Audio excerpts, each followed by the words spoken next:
Бажаю здоров'я, шановні українці. Good health to you, fellow Ukrainians. We have several important decisions, primarily defense decisions.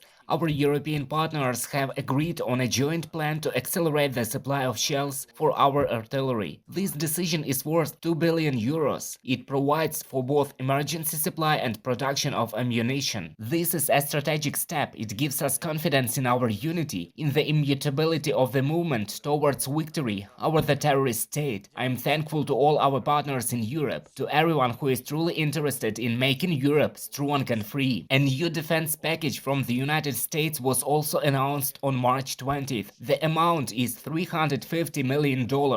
These are rockets for HIMARS, artillery shells and other ammunition, everything we really need to support our warriors. I'm grateful to President Biden, Congress and all Americans. I held 3 international conversations on March 20th with Austrian Chancellor Nehammer. We discussed our bilateral cooperation, humanitarian and political issues. We also discussed our joint opportunities to restore justice violated by Russian aggression. I thanked Austria for joining the group that is preparing the establishment of a special tribunal on Russia's aggression against our country. I also thanked Ireland, Mr. Prime Minister, for his country's accession to this group. The circle of partners willing to work together to punish Russia for its aggression is inevitably expanding, making the prospect of punishment more and more realistic. It is not enough to bring to justice those responsible for crimes caused by aggression. It is also necessary to punish, quite fairly and legally, the original crime that gave rise to all the other crimes of this war. This is exactly what the special tribunal will provide.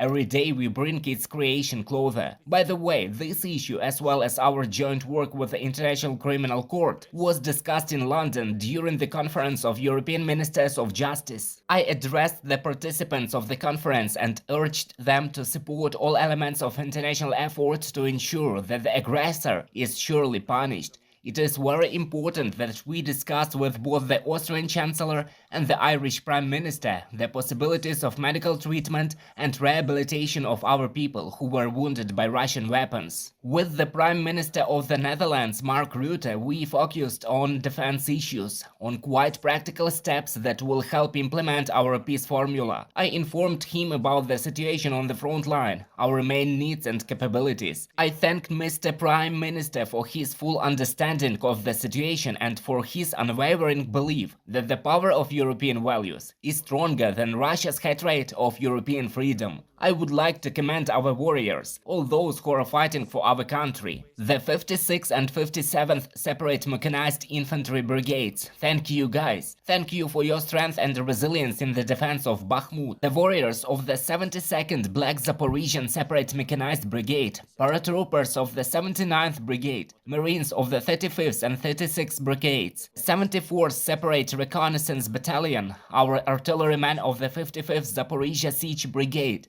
I'm glad to be able to steadily thank you for the results, for your strength, for your resilience in Donetsk region, Kherson direction, the 406th Separate Artillery Brigade, and the 131st Separate Reconnaissance Battalion. Well done, guys. Always accurate, always strong.